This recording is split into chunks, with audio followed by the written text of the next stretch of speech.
10 years ago, I lost my boyfriend and was banned from Disney for life. Last night I got him back. Posted by Trash Tia. Any minute now, they would make their appearance, like zombies. Lost souls? Every night I timed it perfectly. I learned to count time in the white room that held me, that tried to tell me I was crazy for 10 years. I spent every night sitting on a pristine white bed counting. I counted my own breaths, and then ceiling tiles and individual grains of rice on my dinner tray. When orderlies told me to keep my voice to myself, I counted in my head instead. I wouldn't lose him to time again. Always when the park was going dark, and a razor-sharp chill crept into the air, his name twisting and contorting in my throat. A small congregation of loved ones stood with me. Maybe 5 or 6 people, young and old, all with the same haunted eyes, expressions drowned in pain they were yet to let go of. There was a collective hell breath, and my own lungs were stinging from forgetting to breathe, my thoughts dancing. The vibration in my pocket snapped me from fruition. But I didn't let go of my breath. I hadn't fully let it go for 10 years, constantly fighting with my lungs to remember how to fully take in oxygen. 10 years, and I had never truly left the park, not really. Sure, I had been physically removed, dragged kicking and screaming, thrown into a room with 4 walls of white oblivion and a single ticking clock staring back. Physically I had left, and through broken mirrors and silver door handles, the curved lenses of my therapist's glasses, I had aged. I was 18 years old, a senior with my whole life ahead of me. 18 years old, I remembered clinging into the exact gates I stood in front of. It was summer, and I remembered the blistering heat prickling on my skin, the security guard's fingernails slicing into the flesh of my sunburned shoulders. Ben was gone. He had been there, with me, the two of us running for our lives. And then he was gone. It's crazy how 10 years can pass in the blink of an eye. I could still remember my banshee cries, my begging, my phantom screams trapped in 2011, and yet bleeding through into the present day. I was 27 years old. The sky was pitch dark, a half moon casting an eerie glow across the park. The chill was a sharp bite, whipping my ponytail back like the wind itself was telling me what I was doing was a bad idea. I didn't care, wrapping my hands around the cool metal prongs of the towering gate. I was back. 10 years, and I was finally taking him home. 1 a.m. The sharp whispers from the people around me told me it was time. For a disorienting moment, my mind went blank, my thoughts cotton candy. I knew this feeling. I knew the feeling of being unable to breathe, to move, to talk coherently. 1 a.m. had always taken that away from me. I promised myself this time I would not look. My body felt like a dead weight, and I stared at the ground, my heart galloping into my throat. I could hear their shuffling footsteps getting closer and closer, and I squeezed my eyes shut. Lucy? The soft cry turned my gut inside out. When I lifted my head, I saw them, shuffling figures, shadows stretching toward us. I recognized the one in front automatically. Beneath the pale glow of the hanging moon, Elsa looked almost ethereal. The girl's face was pale, glowing underneath the light bathing her. I should have seen Lucy. The woman calling her name was sobbing, pressing her head against the bars. But I just saw Elsa. It was almost unearthly, terrifying, how the girl resembled the Ice Princess, her iconic white blonde braid and flowing blue dress trailing behind her. Elsa wasn't alone. Others joined her, moving in a slow stride, their eyes vacant. Milan, Jasmine, and then Snow White. After them came the guys.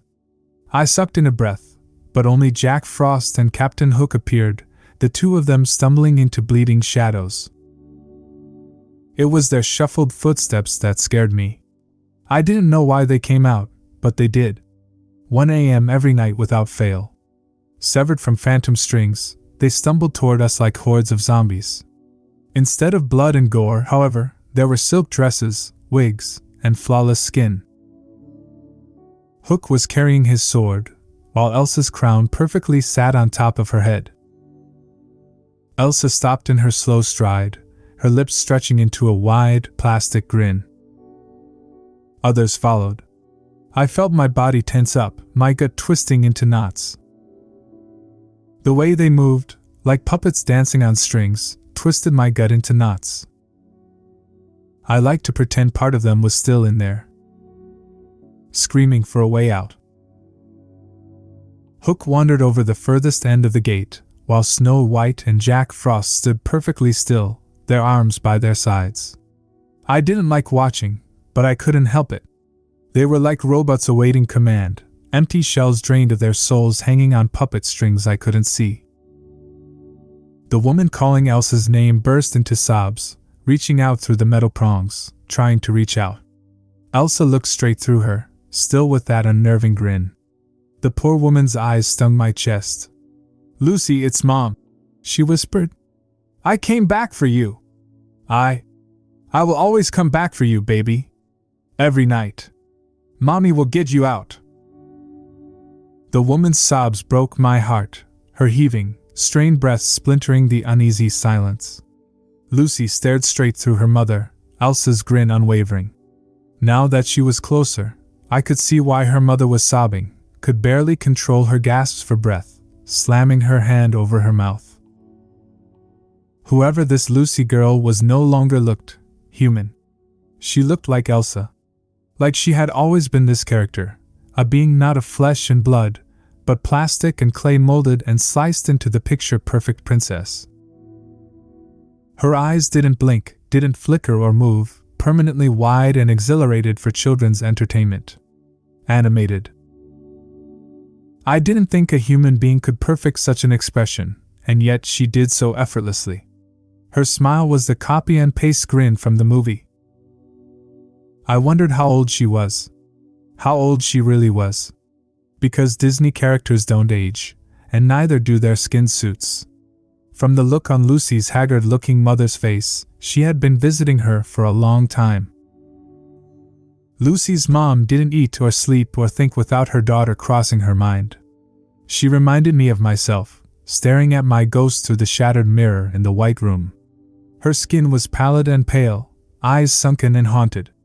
Still though, she was smiling, her eyes darting back and forth in a frenzy. I knew the girl's mom was looking for it. I was trying to find it too. In all of them. The spark of something, anything, that told us someone, even just an ignition of consciousness, was still in there. But no. The cruel reality was Lucy was dead, and Elsa, Queen of Arendelle, was standing in front of us. The same went for the other kids. Teenagers when they were snatched into the dark, and still teenagers 10 years later, their youth more of a mask for the cruel reality inside. Disney didn't like aging. They wanted to keep the magic.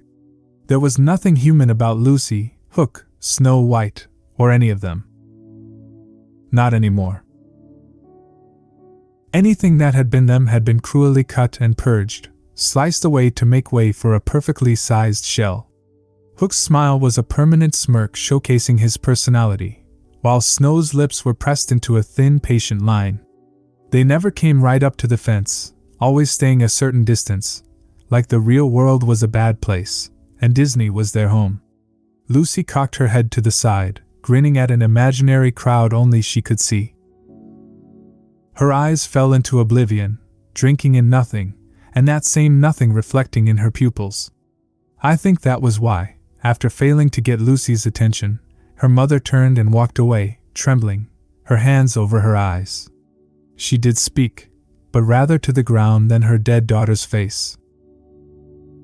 "I'll be back tomorrow, my sweet girl," she whispered through the bars. The woman's steps were quickening, her breaths growing labored. "Mommy will be back, okay?" There was a hesitance in her voice I don't think even she was expecting. I wondered if the woman was lying to herself. Maybe that night had been the last time she went to see Lucy. Her footsteps bled away, retreating into the night, and I found myself almost alone, a teenage boy standing next to me, hands in pockets, rocking back and forth on his heels. The kid stood out like a sore thumb, as if he'd stepped right out of my memory. At first, I thought I was going mad seeing him mixed in with the small crowd gathered in front of the fence. This kid perfectly captured the essence of the early 2010s with his plaid shirt, skinny jeans, and worn, scuffed Converse, pulling me back to my high school days. Yet, despite his outdated style, the kid's face was undeniably that of a teenager from the 2020s. Odd. He would occasionally lean against the fence, his fingers clenching around the metal bars, frowning at Hook in particular. The boy didn't speak until the sobbing woman's footsteps had faded, leaving the two of us in a strangely comfortable silence. "Hey you," he finally murmured, prompting me to turn toward him. Though young, his face was overshadowed by hollow, haunted eyes that I didn't want to question. His eyes said so much and so little, and yet were somehow aged way beyond his years. His expression was mostly nonchalant bar a curled lip. A tuft of thick brown hair peeked under a baseball cap. He cocked his head, his gaze flicking back to the characters. "Do you see Pan?" "Pan?" I said without thinking. "Yeah, Peter Pan." I squinted into the dark. The only guys were Frost and Hook. "No." The boy sighed, tipping his head back. "Fuck. This is the third night in a row I haven't seen him." I couldn't stop myself, my tongue tangled with questions. "Are you?" I hesitated. "I mean, are you here for someone?" "Sort of," he hummed. His expression flickered with intrigue, drinking me in. "So are you?" I nodded, stepping away from the fence. The kid turned toward the Disney characters still standing motionless, his expression darkening. "My boyfriend." Ouch. His lip twitched. "Which one?" I was so used to sympathy smiles, sympathy eyes that made me want to crawl into the ground. "It's not your fault he's gone," people would tell me, hoping that's exactly what I wanted to hear. I was so tired of fake smiles and wide eyes. So, the kid's nonchalance was a breath of fresh air. Flynn Rider. I surprised myself by saying his name out loud, which meant for the first time in 10 years, I was no longer in denial. Something in the kid's expression twisted. He turned away from me, focusing on Snow White. "I used to know a Flynn Rider," he hummed. "Back when I was charming, the bastards slaughtered me and kept him." The kid's words were not what I was expecting, immediately taking me off guard. Suddenly, his odd fashion sense was significant. The boy's lip curled, eyes narrowing, like he too was looking for something. It felt like the ground had been ripped from my feet. If this kid was implying what I thought he was implying, then my therapist was wrong. My mom was wrong. Everyone was wrong. It was so cold, and yet warmth was slowly spreading through me, bile making its way up my throat. The boy jumped up and down on his heels. Now I'm standing here in the freezing cold when I should be home, trying to find his little brat of a brother, who just had to get himself caught. I was breathless, suddenly.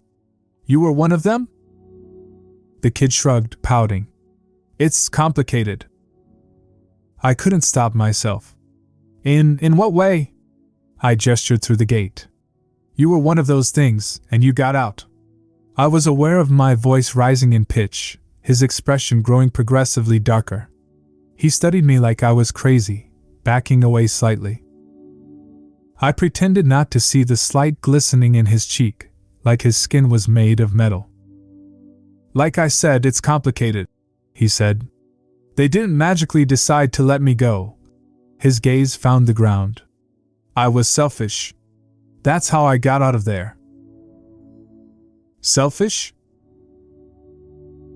He shot me a sickly smile, and again, there was something about his face that reminded me of the other Disney characters.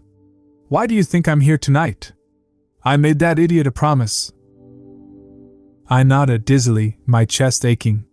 "What was his name?" The kid's eyes softened.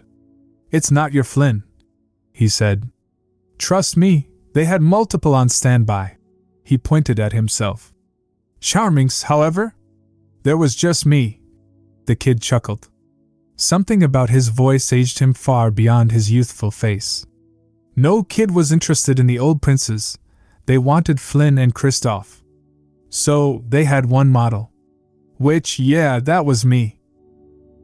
I was still waiting for the name, his words going in one ear and out the other. Roman. He rolled his eyes, giving in. His name was Roman, while their Rapunzel was Maya. Roman, I thought. Not Ben. So if this kid's friend was Flynn, then what happened to my Flynn?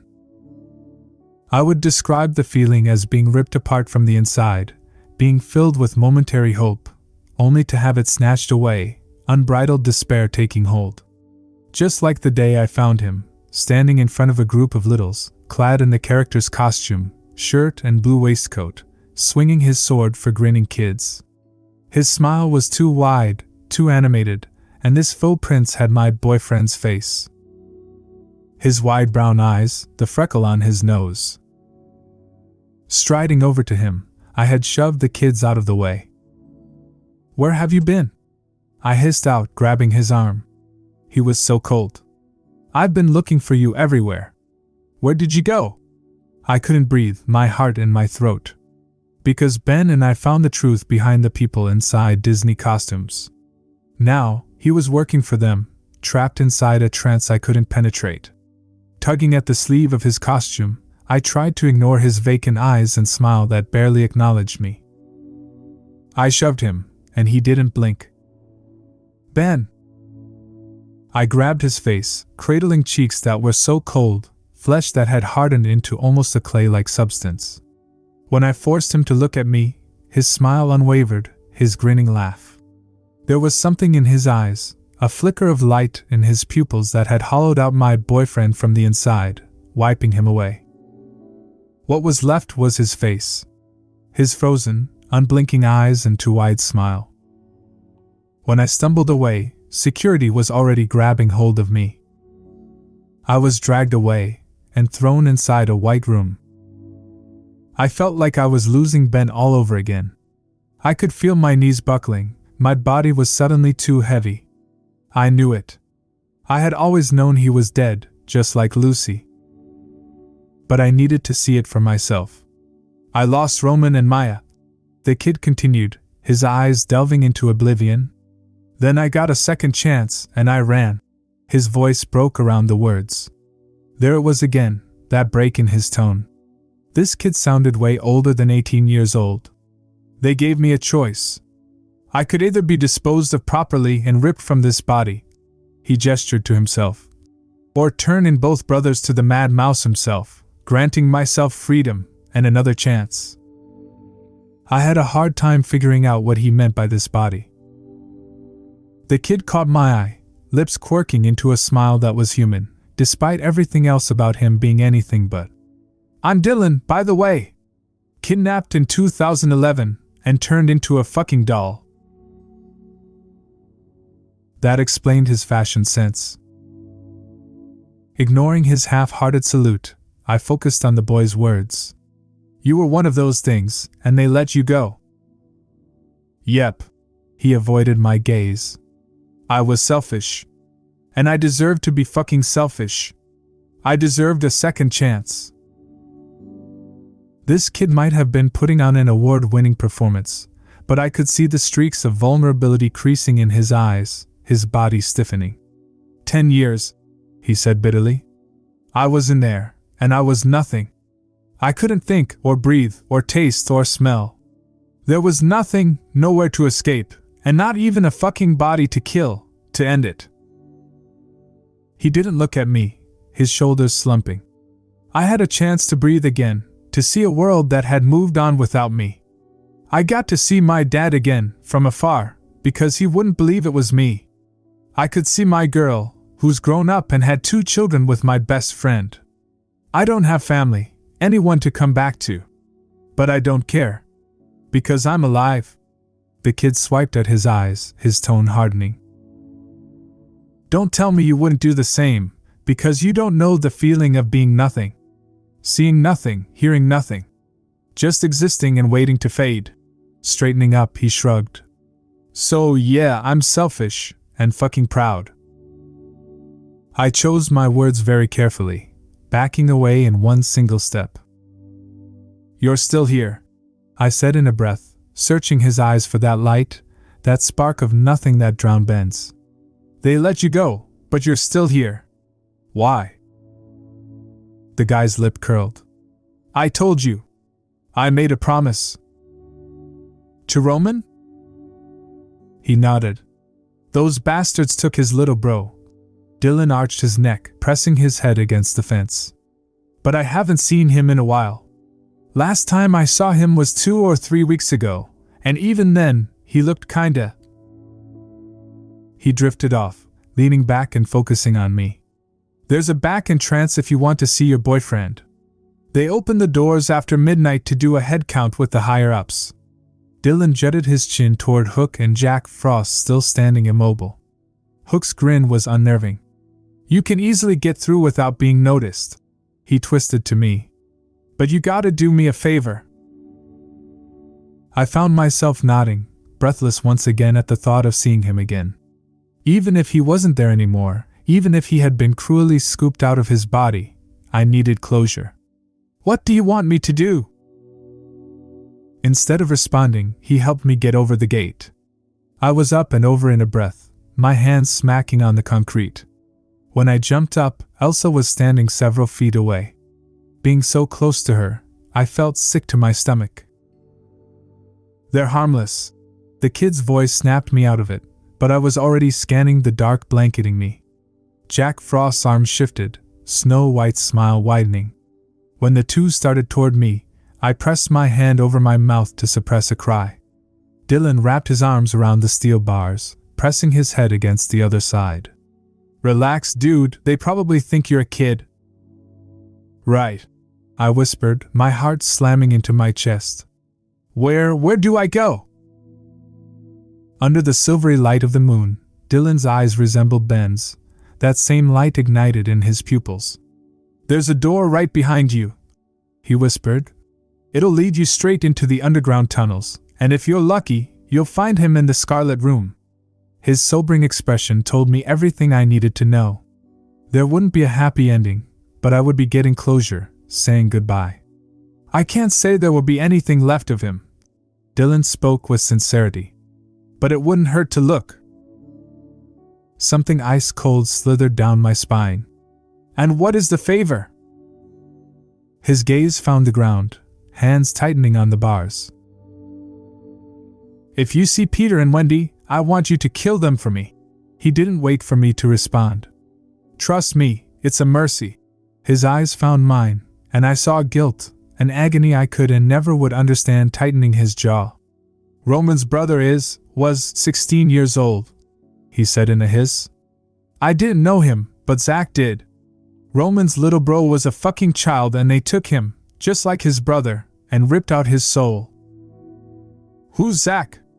I whispered, phantom crawlies filling my mouth. Dylan looked caught off guard for a moment, undeniable sadness taking hold. Part of me already knew what he was trying to hide. After all, he was an ex-Prince Charming.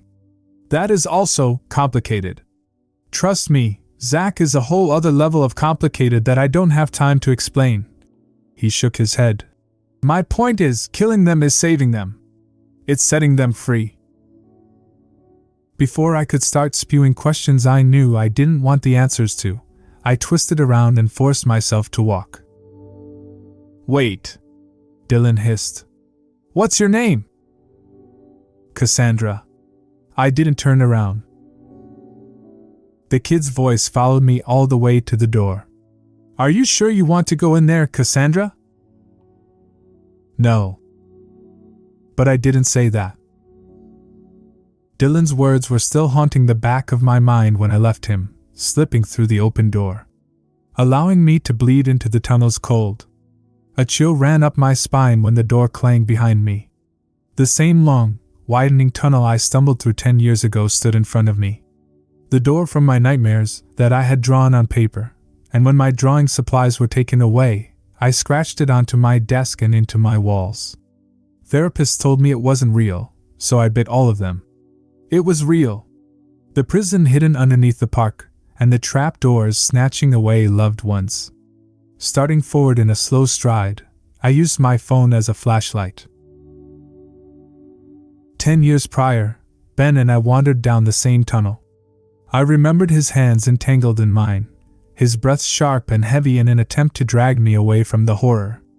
I had described my experience to so many people, and all of them called me crazy. We found a room full of people, bodies like empty shells lying on metal gurneys. We ran. I thought he was behind me. I thought we had escaped. But he was gone, whisked away into the dark. Ben's disappearance wasn't my fault, they told me. Asterisk. Stop playing make-believe to cope, Cassandra. You are a grown adult, and you need to let him go. Mom's voice reverberated in my head as I followed my muscle memory. I remembered everything, the cold, flickering white light barely illuminating the tunnel, and each steel door. I could feel my body starting to register where I was going, my stomach twisting, a thick paste filling my mouth. I remembered a room filled with Disney characters, new and old, pooling red staining metal flooring, and the unmistakable stunk of rot.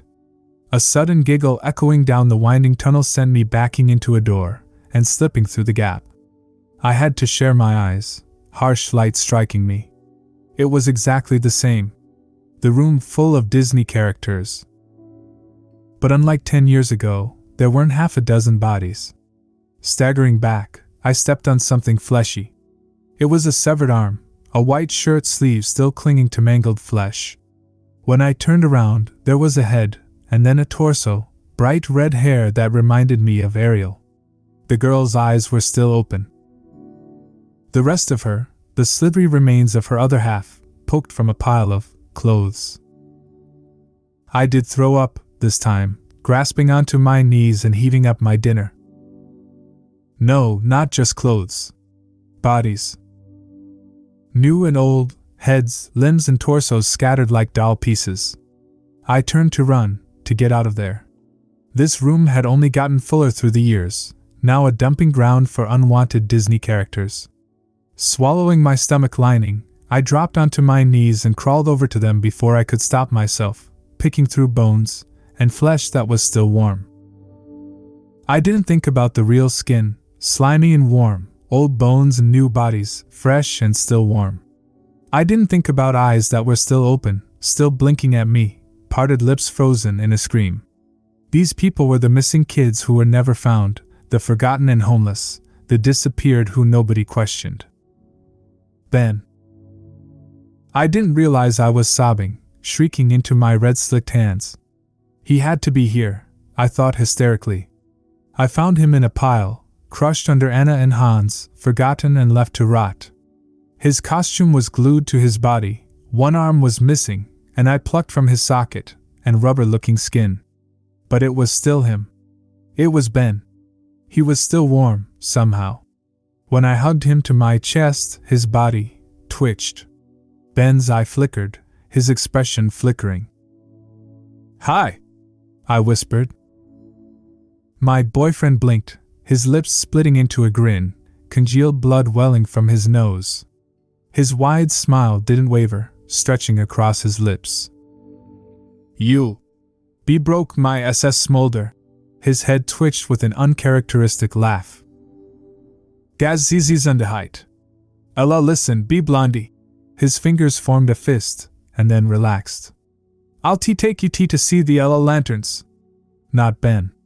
With my boyfriend still jerking in my arms, my gaze found a thin plank of wood leaning against the wall.